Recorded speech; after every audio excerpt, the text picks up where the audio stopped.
What is up, YouTube? Dark Lord of Swords. Today I decided to take a look at one of my favorite prop making tricks, the tsunagi.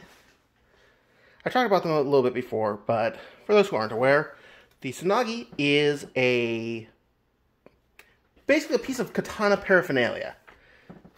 See, a katana is made traditionally to be disassembled by removing the mekugi peg here.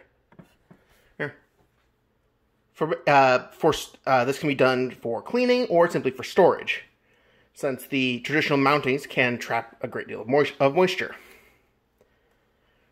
Now, what does somebody do with their fittings when they are not actually attached to a katana?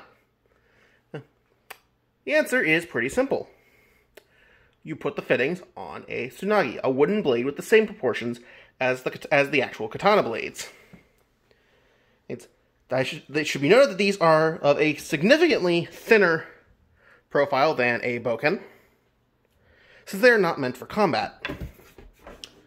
However, that makes them ideal for use as replacement blades for a prop that is not meant for combat. And as such, I found them very useful for that purpose. And I'm going to showcase a couple of methods for that here today. The first is the one that I usually do, which combines a handmade tsuka. This is 2 pieces of wood sandwiched either side of the tang, with a piece of craft foam, 2mm craft foam, wrapped around one end, a further piece wrapped around the other to form a fushi and kashira, a tsuba, which can be a lamination of multiple pieces of craft foam, or a piece of styrene plastic cut to shape, or an actual tsuba. And then another piece of craft foam as a habaki. This is super glued directly to the blade. And then the blade itself, which is painted with silver paints and a separate silver for the hamon. The second option is to use an actual tsuka. This is one that I purchased on Amazon for, I believe, about $20. The only alterations that I've made to it are using some gold rub and buff to highlight the features.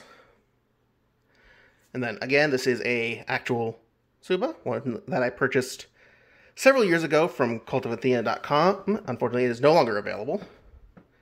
And the same craft foam habaki. And of course, because they are wood, you can cut them down. On the top here, we have the first saber that I used. It was a tsunagi to make.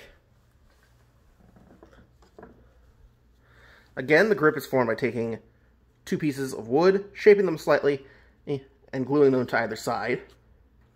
The guard is a piece of styrene plastic, as you can see where it is showing through here, where some of the decorative element, which is epoxy sculpt, has broken off, and I have not been able to locate it in order to fix it.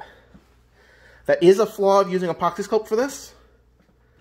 So I would actually recommend the alternate method, which is using craft foam either entirely or over top of the styrene.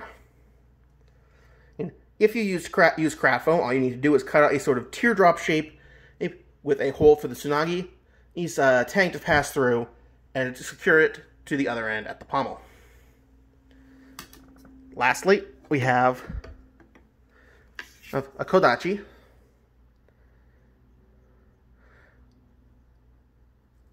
which I have done with a hamidashi tsuba and a bear tsuka, similar to the ikuchi style used for tanto.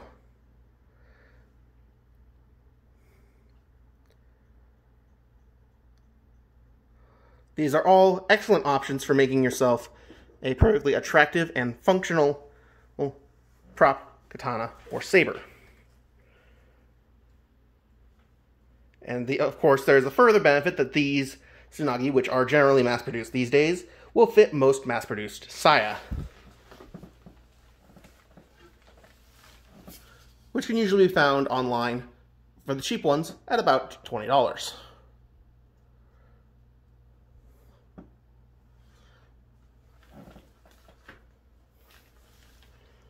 So there you go. A relatively cheap and easy way to make yourself a prop katana. Thank you very much for watching. Let me know what you think in the comments below, and I'll catch you in the next video. Dark Lord out.